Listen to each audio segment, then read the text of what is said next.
नई रिसर्च एक और चीज बताती है कि बहुत ज्यादा अलार्मिंग है कि वो लोग जो वजन कम करने के लिए दवाएं लेते हैं जैसे ऑर्लिस्टेट का इस्तेमाल करते हैं, या वो लोग जो वजन कम करने के लिए वेट रिडक्शन सर्जरीज कराते हैं जैसे बैरियाट्रिक सर्जरीज, उनमें भी विटामिन डी की एब्जॉर्प्शन कम हो जाती है। अस्सलाम वालेकुम, मैं डॉक्टर साहब फातिमा हूँ। अगर आपको हमारी वीडियोस पसंद आती हैं तो हमारे चैनल को सब्सक्राइब करें, हमारी वीडियोस को लाइक करें और शेयर करें। Thank you sir.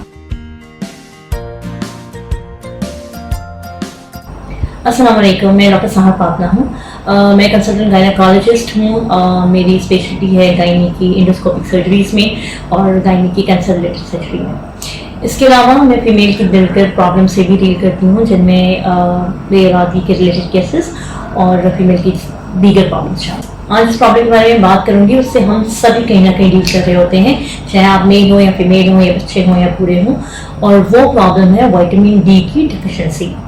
Majeed videos देखने के लिए हमारे YouTube चैनल को सब्सक्राइब करें और बेल आइकन दबाएं। डॉक्टर से मिलने के लिए दिए गए नंबर्स पर रब्ता करके अपॉइंटमेंट लें और क्लिनिक पर तशरीफ लाएं, या फिर घर बैठे ऑडियो वीडियो कंसल्टेशन के जरिए मशवरे के लिए दिए गए नंबर्स पर रब्ता करें। विटामिन डी ऐसा विटामिन है जो हमारी स्किन में बन रहा होता है और ये बॉडी में कैल्शियम और फास्फोरस की अब्जॉर्प्शन के लिए जरूरी होता है।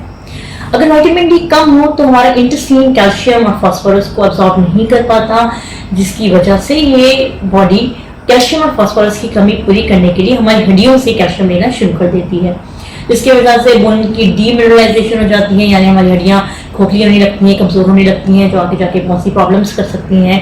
इवन के बोन फ्रैक्चर भी हो सकता है। विटामिन डी की डेफिशिएंसी हर एज ग्रुप में आती है। बच्चों में विटामिन डी की डेफिशिएंसी की वजह से रिकेट्स हो जाता है, यानी हड्डियां कमजोर हो जाती हैं, बच्चे ग्रोथ रिस्ट्रिक्टेड हो जाते हैं और उनकी हड्डियां बेंड भी हो सकती हैं। ये आमतौर पर उन बच्चों में होता है जिनका धूप एक्सपोजर बहुत कम होता है, जिनको कोई और पैदाइशी बीमारी होती हो, जिनकी डाइट प्रॉपर ना हो, यानी स्पेशली वो बच्चे जिनको 3 से 6 माह के बाद सिर्फ दूध पिलाया जाता है और कोई और सप्लीमेंट ऐड नहीं किया जाता, क्योंकि माँ के दूध के अंदर विटामिन डी की इतनी मकदार नहीं होती। सो अगर उनको सप्लीमेंटल फूड नहीं दिया जाता तो इन बच्चों में रिकेट्स होने के चांसेस हैं। विटामिन डी की डेफिशिएंसी ओल्डर एज ग्रुप को भी बहुत बुरी तरह अफेक्ट करती है, क्योंकि इस एज में ऑस्टियोपोरोसिस होने के चांसेस बढ़ जाते हैं, और अगर उनकी हड्डियां कमजोर हो तो फिर वो हड्डियों के दर्द और फ्रैक्चर के साथ प्रेजेंट करते हैं। अब सवाल ये पैदा होता है कि विटामिन डी की डेफिशिएंसी होती क्यों है। विटामिन डी यूजुअली हमें सनलाइट के जरिए मिलता है, यानी हमें सन एक्सपोजर के जरिए विटामिन डी मिलता है, और इसके अलावा कुछ गज़ाएं जैसे डेयरी प्रोडक्ट्स हैं और दूसरी कुछ और गज़ाएं हैं जिनके जरिए हमें विटामिन डी मिल रहा होता है। विटामिन डी उन लोगों में कम ज़्यादा होता है जिनकी स्किन डार्क कलर हो, क्योंकि उसमें मेलानिन ज़्यादा होता है और ऑटोमेटिकली उनमें विटामिन डी की एब्जॉर्प्शन थ्रू सन एक्सपोजर कम होती है।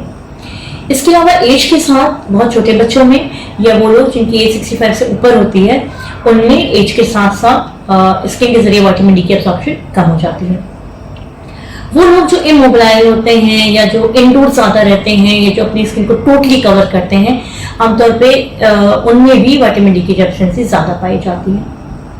वो लोग जो प्रॉपर ग़िज़ा नहीं लेते, जिस तरह डेयरी प्रोडक्ट्स नहीं ले रहे होते, इसके अलावा सी फूड्स नहीं लेते, उन लोगों में भी विटामिन डी की डेफिशिएंसी ज्यादा पाई जाती है। विटामिन डी की डेफिशिएंसी के अलावा ये है कि आपकी हड्डियों में कमजोरी होती है, आपको हड्डियों में और मसल्स में दर्द होता है, क्रैम्प्स पड़ रहे होते हैं, आपकी भूख कम हो जाती है, ओवरऑल कमजोरी फील करते हैं, कंसंट्रेशन में मुश्किल होती है, क्योंकि ना सिर्फ कि ये विटामिन डी की डेफिशिएंसी मसल्स और बोन को अफेक्ट करता है, बल्कि हमारे न्यूरो सिस्टम को भी अफेक्ट कर रहा होता है और हमारे इम्यून सिस्टम को भी अफेक्ट कर रहा होता है, या हमारी क़ुव्वत मुदाफ़अत भी कम हो रही होती है अगर हमारे अंदर विटामिन डी की डेफिशिएंसी हो। विटामिन डी की डेफिशिएंसी की वजह से बेऔलादगी का भी रुझान ज़्यादा होता है, इसलिए वो सारे मर्द और ख़वातीन जिनमें बेऔलादगी का इलाज चल रहा होता है, उनमें हम विटामिन डी रिकमेंड करते हैं, क्योंकि इसकी कमी की वजह से बेऔलादगी का रेशो भी बहुत बढ़ जाता है। विटामिन डी की डेफिशिएंसी को चेक करने के लिए हम ब्लड टेस्ट करवाते हैं, जिसमें हम देखते हैं कि विटामिन डी का लेवल कैसा है, और आमतौर पर इन लोगों में हम कैल्शियम भी टेस्ट कराते हैं, क्योंकि ऑटोमेटिकली उनके कैल्शियम का लेवल भी कम होता है, और फिर उनके विटामिन डी के जो लेवल आया होता है उसके लिहाज से उनका इलाज किया जा सकता है। विटामिन डी की कमी को पूरा करने के लिए सिंपल लाइफस्टाइल मॉडिफिकेशन की जरूरत है, यानी आप अपनी ग़िज़ा में उन चीज़ों का इस्तेमाल ज़्यादा करें जिनमें विटामिन डी है, यानी डेयरी प्रोडक्ट्स, योगर्ट, इसके अलावा फिश जैसे सैल्मन और टूना फिशेस हैं। इसके अलावा कॉड लिवर में ज़्यादा होता है विटामिन डी, काऊ के लिवर में विटामिन डी अच्छी तादाद में होता है, मशरूम्स में होता है। सो इन चीज़ों को अपनी डाइट में ज़्यादा करें। सेकेंडरी सन एक्सपोजर का बहुत इंपॉर्टेंट रोल है विटामिन डी का लेवल मेंटेन करने में। यहाँ ये बात समझना ज़रूरी है कि एक्सेस सन एक्सपोजर से स्किन डिजीजेस और कैंसर भी हो सकता है। सो जो एडिक्वेट सन एक्सपोजर है वो लेना ज़रूरी है ताकि आपकी बॉडी को विटामिन डी मिले। इसलिए हम आमतौर पे बहुत से लोगों को कहते हैं कि जो आपके छोटे बच्चे हों और अगर आपको लगता है कि विटामिन डी डेफिशिएंट हो, उनको बॉडी में पेन होता हो या फिर मसल में पेन हो रहा होता हो, तो आप उनको थोड़ा सा विटामिन डी का एक्सपोजर दें थ्रू सन एक्सपोजर। जैसा आप देख रहे हैं कि यूरोप में ट्रेंड है, वहाँ पे सनबाथ लिया जाता है। क्योंकि हमारी कंट्रीज में, स्पेशली एशियन कंट्रीज में और मिडिल ईस्टर्न कंट्रीज में, पाकिस्तान, इंडिया, बांग्लादेश में ऐसा सन एक्सपोजर नहीं प्रॉपर लिया जाता, तो विटामिन डी की कमी पाई जाती है। और इसलिए हम कहते हैं कि इस कमी को अपनी डाइट से पूरा करें। और इसके अलावा आप कुछ हम सप्लीमेंटेशन देते हैं जिससे विटामिन डी की डेफिशिएंसी पूरी होती है। इन सप्लीमेंटेशन में हम यूजुअली मेडिसिन दे रहे होते हैं और इनकी दवाएं और इंजेक्शन की फॉर्म में विटामिन डी एडिक्वेट होता है लेवल को मेंटेन करने के लिए। कुछ केसेस में विटामिन डी वो बहुत ज़्यादा डेफिशिएंट हो जाते हैं, तो फिर हम उनकी एक्वायर्ड डोज निकालते हैं और उनको हम देते हैं। लेकिन हम यूजुअली लोगों को रिकमेंड करते हैं कि आप विटामिन डी का लेवल कराएं। अगर आप डेफिशिएंट हैं तो आप विटामिन डी प्रॉपर लें। अगर आप इनसफिशिएंट हैं, यानी आपके अंदर डेफिशिएंसी तो नहीं है मगर नॉर्मल लेवल भी नहीं है, तो आमतौर पे हम इनका लाइफस्टाइल मॉडिफिकेशन और डाइट के जरिए विटामिन डी मेंटेन करने की कोशिश करते हैं। बॉडी में विटामिन डी की लेवल कम होने की वजह कुछ बीमारियां भी होती हैं, जैसे किडनी या लीवर की बीमारियां, और इसके अलावा जिनका वेट ज़्यादा होता है। ओबेसिटी में जो विटामिन डी होता है वो बॉडी फैट्स के अंदर रह जाता है और बॉडी की रिक्वायरमेंट पूरी नहीं होती, तो आमतौर पर वजन ज़्यादा होने वाले लोगों में भी विटामिन डी की डेफिशिएंसी होती है। नई रिसर्च एक और चीज़ बताती है कि बहुत ज़्यादा अलार्मिंग है कि वो लोग जो वजन कम करने के लिए दवाएं लेते हैं, जैसे ऑर्लिस्टेट का इस्तेमाल करते हैं, या वो लोग जो वजन कम करने के लिए वेट रिडक्शन सर्जरीज कराते हैं, जैसे बैरियाट्रिक सर्जरीज, उनमें भी विटामिन डी की एब्जॉर्प्शन कम हो जाती है। बैरियाट्रिक सर्जरी में यूजुअली आंतों का एक पीस कम किया जाता है ताकि गट में से न्यूट्रिएंट की एब्जॉर्प्शन कम हो, भूख कम लगे और वजन मेंटेन हो। इन लोगों में विटामिन डी की डेफिशिएंसी हो सकती है और इस डेफिशिएंसी की वजह से कैल्शियम और फास्फोरस की भी डेफिशिएंसी हो जाती है, क्योंकि वे अब्जॉर्ब नहीं होती इंटेस्टाइन से, और आगे जाके ये डिफरेंट सिम्टम्स करती हैं जो हमारे कैल्शियम, विटामिन डी और फास्फोरस की डेफिशिएंसी रिलेटेड है।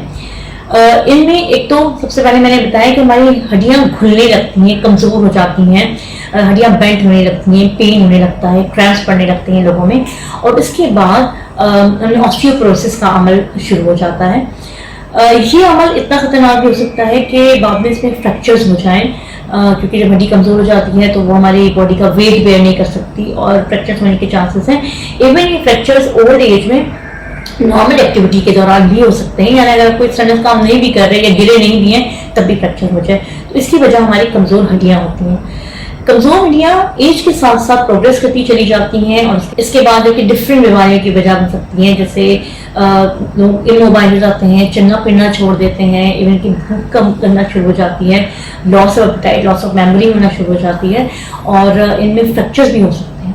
सो विटामिन डी का लेवल मेंटेन करना इसलिए बहुत ज़रूरी है, क्योंकि विटामिन डी आपकी बॉडी को मेंटेन कर रहा है, फिट रख रहा है, ये बिल्डिंग ब्लॉक है आपकी बॉडी का। अगर ये कमज़ोर है तो आपकी बॉडी बहुत जल्दी डिस्ट्रॉय हो जाएगी। तो अपनी बॉडी को प्रोटेक्ट करने के लिए विटामिन डी का इस्तेमाल प्रॉपर करें। यूजुअली जो इनफर्टाइल कपल को हम ट्रीट कर रहे होते हैं उसमें हम हस्बैंड वाइफ दोनों को ही विटामिन डी के इंजेक्शन देते हैं या टैबलेट्स देते हैं, क्योंकि विटामिन डी की डेफिशिएंसी की वजह से बेऔलादी के चांसेस बहुत बढ़ रहे हैं।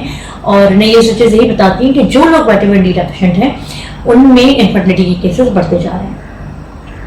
इस बारे में अगर आपको मज़ीद मालूमात लेनी हो तो आप उससे कंसल्ट कर सकते हैं, नीचे दिए गए नंबर पर कॉल करके आप मेरी अपॉइंटमेंट ले सकते हैं। इसके अलावा हमारे यूट्यूब चैनल पे मैसेज भी कर सकते हैं। Thank you so much for watching this video.